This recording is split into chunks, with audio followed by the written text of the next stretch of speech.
आदरणीय अमित शाह जी, आपको प्रणाम करता हूं।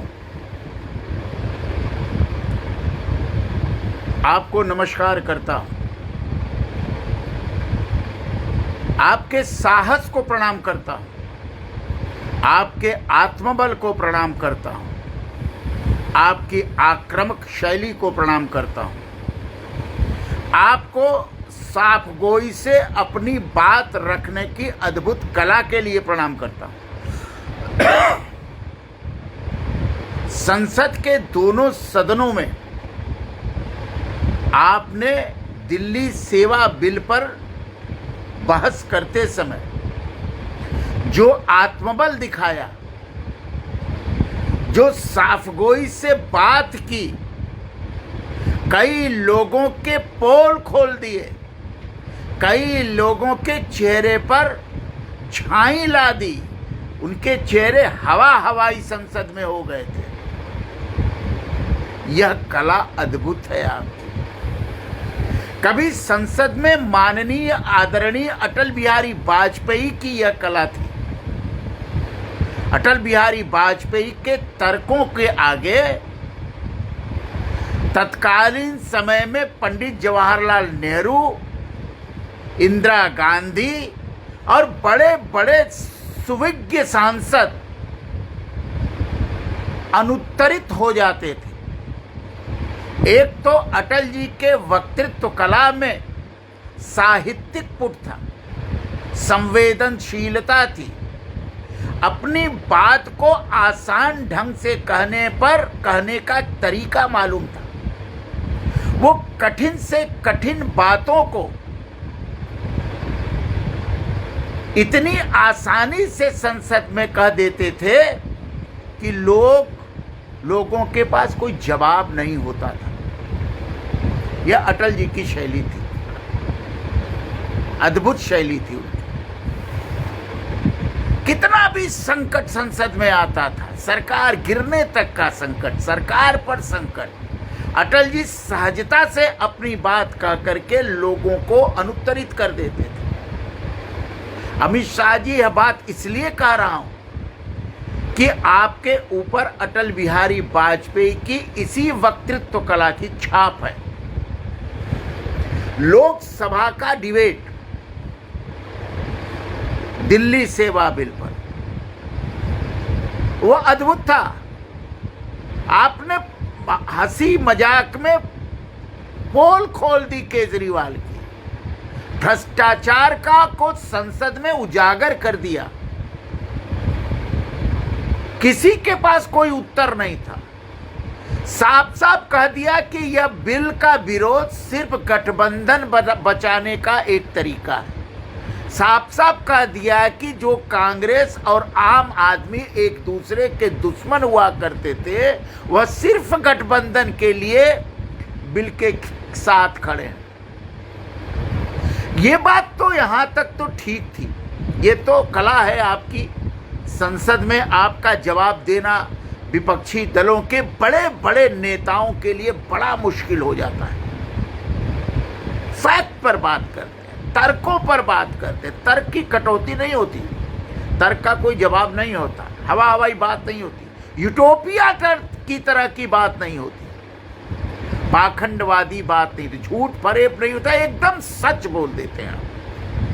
यह कला भी अपने आप में बहुत महत्वपूर्ण है आदरणीय अमित शाह जी। लेकिन दोनों सदनों में जो सबसे महत्वपूर्ण बात आपने की, वह डंके की चोट पर आपने लोकसभा में भी कहा, राज्यसभा में भी कहा कि 2024 में आदरणीय नरेंद्र मोदी जी फिर प्रधानमंत्री बनेंगे। महत्वपूर्ण बात यह है, आप माननीय गृह मंत्री हैं, गृह मंत्री के मुंह से भरी संसद में यह बात आत्मविश्वास से कह देना कि 2024 में नरेंद्र मोदी जी ही प्रधानमंत्री बनेंगे, यह अद्भुत बात है। इसको कोई सामान्य आदमी नहीं कह सकता। यह आत्मबल है, संसद के रिकॉर्ड पर रहेगा।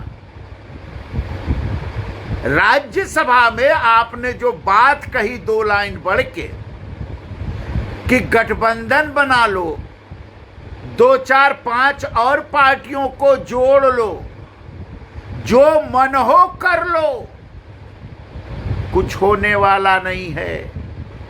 2024 में आदरणीय नरेंद्र मोदी जी ही फिर देश के प्रधानमंत्री बने।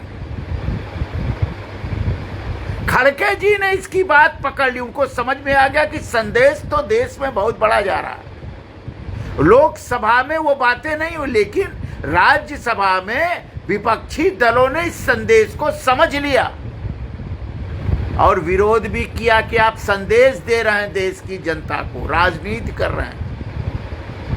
संदेश तो चला गया, लोकसभा से भी संदेश गया, राज्यसभा से भी संदेश गया, दिल्ली सेवा बिल के बहाने कि 2024 में मोदी जी ही प्रधानमंत्री बने। 26 दल के 2 विपक्षी गठबंधन राज्यसभा में बैठे थे। हम लोकसभा की बात नहीं कर रहे हैं क्योंकि 26 दलों में से कई वहां किसी के सांसद भी नहीं थे, लेकिन राज्यसभा में 26 दलों के गठबंधन को जो INDIA के नाम से प्रचारित कर रहे हैं कि इंडिया है ये, उनके पास भी ये साहस नहीं था कि वो डंके की चोट पर इस बात का जवाब दे दें कि 2024 में नरेंद्र मोदी प्रधानमंत्री नहीं बनेंगे, INDIA का कोई आदमी प्रधानमंत्री बनेगा, यह कहने का साहस नहीं हुआ। प्रतिक्रिया होती ना, अगर अमित शाह जी कह रहे हैं कि 2024 में नरेंद्र मोदी ही प्रधानमंत्री बनेंगे, तो विपक्ष की गठबंधन की तरफ से आना चाहिए ना कि अरे क्यों गलत बोल रहे हैं आप, 2024 में हमारा गठबंधन जीतेगा और हम प्रधानमंत्री हमारा उम्मीदवार बनेगा। ये कहने का साहस राज्यसभा में या लोकसभा में INDIA I.N.D.I के लोगों को नहीं हुआ। गठबंधन बना रहे हीन भावना से ग्रस्त है, हीनता के शिकार हैं, आत्मबल ही नहीं है। इस आत्मबल से कैसे लड़ेंगे 2024 में मोदी? संदेश तो बड़ा चला गया। दोनों सदनों के भाषण, आपके भाषण से देश में यह संदेश गया कि वास्तव में 2024 के चुनाव का परिणाम संसद में ही लगभग घोषित हो गया। कोई विकल्प नहीं, कोई विकल्प नहीं। यह अद्भुत कला है अमित शाह जी, आपको प्रणाम करता हूं। आप तो एक ऐसे सांसद के रूप में उभर रहे हैं, पार्लियामेंटेरियन के रूप में उभर रहे हैं, जिसके तर्कों का कोई जवाब विपक्ष के पास नहीं है। और विपक्ष के जितने भी नेता हैं वो आपके सामने वक्तृत्व कला में बौने दिखाई पड़ रहे हैं। अगर आप विश्लेषण संसद के बहस का करिए, बौने दिखाई पड़ रहे। ये चले हैं लड़ने 2024 में मोदी जी से, और ये चले हैं मोदी जी को 2024 में हराने। तर्क है ना, तर्क का जवाब ही नहीं है आपके पास। आप कुतर्क, राज्यसभा में तो कुतर्क किया जा रहा था कि गोदी में बैठ गए, इस पर विवाद। सही कहा कि गोदी में बैठ गए, गोदी गाली थोड़ी ना है। उन्होंने मान भी लिया, चला गोदी में मत बैठिए, कोई बात। कुतर्क, खाली कुतर्क संसद में, राज्यसभा में कर रहे थे लोग। कोई तर्क का जवाब नहीं था, फर्जीवाड़ा कर रहे थे, राज्यसभा का अपमान कर रहे थे विपक्षी दल के लोग जो INDI गठबंधन लेके बैठे थे। मैं आपको आदरणीय अमित शाह जी निवेदन करना चाहता हूं कि आपके इस वक्तृत्व से जो दिल्ली सेवा बिल पर लोकसभा और राज्यसभा में आपने दिया, INDIA गठबंधन की चूलें हिल गईं। घबरा गए लोग। और जिस जोश से, आत्मबल नहीं गिरा था, जोश था, ऊर्जा थी, शक्ति थी आपके इस बात में कि 2024 में तीसरी बार नरेंद्र मोदी प्रधानमंत्री बनेंगे, ये मैं संसद के पटल पर कह रहा हूं। इसका संदेश कितना बड़ा गया, क्या राजनीति आपने की, संदेश आपने देश को दे दिया कि एकमात्र उम्मीदवार 2024 में प्रधानमंत्री का अगर कोई है तो आदरणीय नरेंद्र मोदी हैं, उनका कोई विकल्प नहीं है। चाहे कुछ हो जाए, जनता उनके साथ खड़ी है, जनता उनके पर विश्वास कर रही है, जनता के मन में किसी प्रकार का कोई भ्रम नहीं है।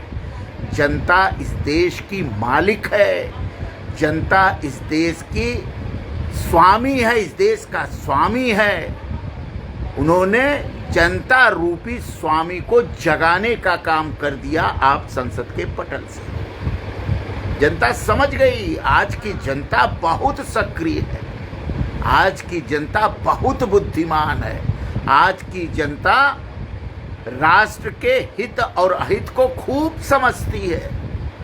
आज की जनता सरकार के कामों को बहुत गंभीरता से देखती है, उसके समर्पण को देखती है। आज की जनता का चरित्र 10 साल 20 साल पहले की जनता के चरित्र से एकदम अलग है। ये विपक्ष समझ ही नहीं पा रहा है। वर्तमान समय के देश की जनता ना, वह लोकतंत्र के प्रति समर्पित और लोकतंत्र को समझने वाली जनता है। उसको मूर्ख नहीं बनाया जा सकता, पोल ही खोल देती है। और आपने उस जनता के मर्म को समझा, उसकी भावनाओं को समझा अमित शाह जी, और उसकी भावनाओं को दृष्टिगत रखते हुए आपने संसद में जनता की मूल भावनाओं को उद्घाटित किया कि 2024 में नरेंद्र मोदी जी ही प्रधानमंत्री बनेंगे। यह आम जनता की भाषा है, यह आम देश की 130 करोड़ जनता का भाव यही है, जिसको आपने संसद में बड़े ओजस्वी ढंग से, ऊर्जापूर्ण ढंग से, आत्मविश्वास से लबरेज होकर के आपने घोषित कर दिया। यह जनता की भाषा है। मतलब अमित शाह जी और नरेंद्र मोदी जी देश के सामने जनता की ही बात करते हैं, क्योंकि नरेंद्र मोदी जी देश में जनता के प्रधान सेवक हैं। और आपका सौभाग्य है कि आप नरेंद्र मोदी जी जैसे विश्वव्यापी नेता के साथ कंधे से कंधा मिलाकर काम कर रहे हैं। कोई नहीं तोड़ सकता। नरेंद्र मोदी जी और अमित शाह की जोड़ी को पराजित करना 2024 के चुनाव में लगभग असंभव है। यह संकेत आपने दे दिया, इसलिए आपको प्रणाम करना चाहता हूं, इसलिए आपको बधाई देना चाहता हूं। आप में इतनी ऊर्जा है अमित शाह जी, आप में इतनी शक्ति है अमित शाह जी, आप में इतना आत्मबल है अमित शाह जी। यह तो बिरले मिलता है, बिरले। संसद में कोई बोलने का इस तरह साहस नहीं कर सकता, वो भी विपक्षी दलों गठबंधन के सामने जो बड़ा ताकतवर अपने को दिखा रहा। फिस हो गया विपक्षी गठबंधन, फिस। विपक्षी गठबंधन आपके वक्तृत्व और आपके तर्कों के आगे फिस हो गया। ये मैं आपसे कहना चाहता हूँ।